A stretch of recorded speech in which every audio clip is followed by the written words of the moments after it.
8 tempat istimewa yang berlimpah pahala di Mekkah dan Madinah. Menunaikan ibadah haji termasuk ke dalam rukun Islam yang kelima.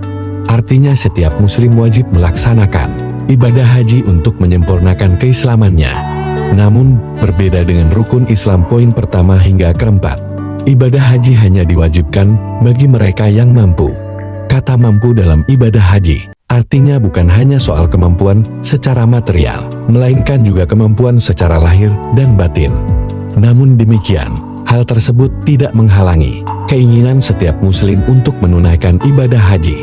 Justru membuat setiap muslim makin semangat untuk mengejar kemampuan agar bisa berhaji. Apalagi ibadah haji merupakan momen yang tepat untuk mendekatkan diri dengan Allah Subhanahu wa Ta'ala. Pada kesempatan itu, kita semua dapat berzikir dan berdoa tiada henti di tanah suci. Meski seluruh tempat yang suci baik untuk berdoa, namun ada sederet tempat mustajab di sana yang diyakini bahwa Allah Subhanahu wa Ta'ala tidak akan menolak doa kita. Ada beberapa tempat mustajab yang bisa dikunjungi saat menunaikan haji. Tempat-tempat mustajab untuk berdoa tersebut mencakup tempat-tempat di sekitar Ka'bah. Berikut adalah tempat mustajab yang ada di Mekkah dan Madinah. 1. Multazam. Dinamakan multazam karena dilazimkan bagi setiap muslim untuk memanjatkan doa di tempat tersebut. Menurut sebuah riwayat, setiap doa yang dibaca di tempat itu sangatlah diijabah atau dikabulkan. Multazam merupakan tempat yang terletak di antara Hajar dan pintu Ka'bah dengan jarak kurang lebih 2 meter.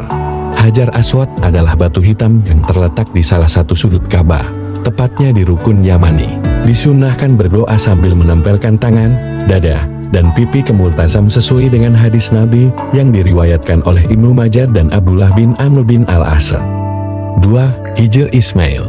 Hijr Ismail terletak di sebelah utara Ka'bah, bentuknya setengah lingkaran. Hijr Ismail dibangun Nabi Ibrahim sebagai tempat berteduh sewaktu membangun Ka'bah. Awalnya Hijr Ismail termasuk dalam bagian Ka'bah. Karena kekurangan biaya, mereka mengurangi bangunan Ka'bah.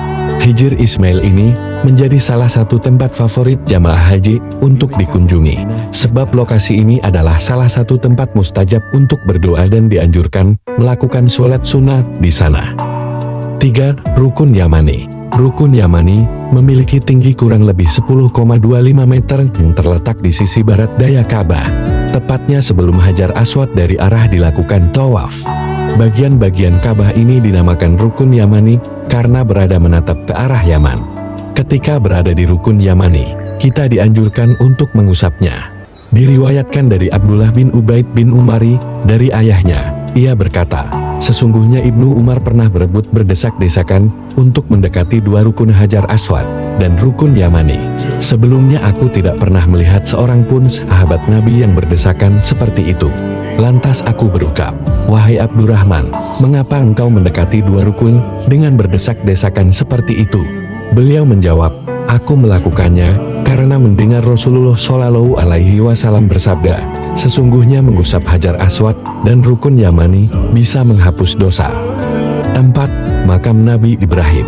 Kata makam pada makam Ibrahim tidak memiliki arti makam atau tempat pekuburan. Makam Ibrahim adalah sebongkah batu bekas telapak kaki Nabi Ibrahim. Di atas batu ini, Nabi Ibrahim berdiri dan meletakkan batu pertama pembangunan Ka'bah bersama Nabi Ismail. Lokasinya berada di dalam Masjidil Haram dan berdekatan dengan Ka'bah. Para ahli sejarah menyebutkan, pada awalnya jejak kaki Nabi Ibrahim berada di dalam Ka'bah. Akan tetapi, pada zaman Nabi Muhammad SAW, beliau memindahkan beberapa meter di samping Ka'bah. Makam Ibrahim dilindungi dengan rumah kaca berwarna emas. Tempat tersebut diyakini sebagai salah satu lokasi mustajab untuk memanjatkan doa kepada Allah Subhanahu wa Ta'ala. 5. Muzdalifah dan Mina. Mina terletak di kawasan tanah haram antara Mekkah dan Muzdalifah. Terletak sekitar 7 km dari Muzdalifah dan 4 km dari Masjidil Haram. Daerah Mina punya peranan penting dalam ibadah haji. Area seluas kurang lebih 20 km persegi ini menjadi tempat jamaah haji berkumpul. Dalam bahasa Arab, Mina memiliki arti harapan atau cita-cita. 6. Raudah. Raudah disebut sebagai tempat mustajab untuk berdoa di dalam Masjid Nabawi. Rasulullah Shallallahu Alaihi Wasallam menyebut Raudah sebagai taman surga. Tempat ini juga disebut sebagai area yang mustajab untuk berdoa. Rasulullah Shallallahu Alaihi Wasallam bersabda, antara rumahku dan mimbarku terdapat taman di antara taman surga. Hadis riwayat Bukhari Muslim. Raudah ditandai dengan tiang-tiang putih dan karpet putih. Luasnya sekitar 330 km persegi yang memanjang dari arah timur sampai barat sepanjang 22 meter dan dari arah utara sampai selatan sepanjang 15 meter. 7. Dalam Ka'bah. Meskipun menjadi tempat mustajab, namun tidak sembarangan orang bisa masuk ke dalam Ka'bah. Bahkan, beberapa sahabat ada yang tidak diizinkan oleh baginda Nabi Muhammad Shallallahu Alaihi Wasallam masuk ke dalam Ka'bah dan melaksanakan sholat di sana. Bahkan, Sayyidah Aisyah, istri baginda Nabi Muhammad Shallallahu Alaihi Wasallam, juga dilarang. Dalam sebuah hadis dari Aisyah radhiyallahu anha berkata, saya dahulu ingin masuk ke dalam Ka'bah dan sholat di dalamnya. Maka Rasulullah Shallallahu Alaihi Wasallam menggandeng tangan dan membawaku masuk ke dalam Hijr Ismail, lalu bersabda, sholatlah di dalam Hijr jika engkau ingin masuk ke dalam Baitullah, karena sesungguhnya Hijr itu bagian dari Baitullah. Hadis riwayat Abu Daud. 8. Safa dan Marwah. Safa dan Marwah adalah dua bukit yang terletak di Masjidil Haram di kota Mekkah, tempat melaksanakan ibadah sa'i ketika haji dan umroh. Safa Marwah ini merupakan tempat suci maupun bersejarah bagi umat Islam.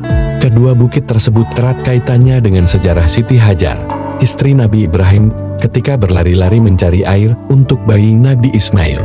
Sampai akhirnya Allah memberikan pertolongan dengan memancarkan air Zam-Zam. Semoga Allah mengaruniakan kita untuk pergi umrah dan haji ke sana. Semoga Allah memanggil kembali untuk pergi ke sana. Amin.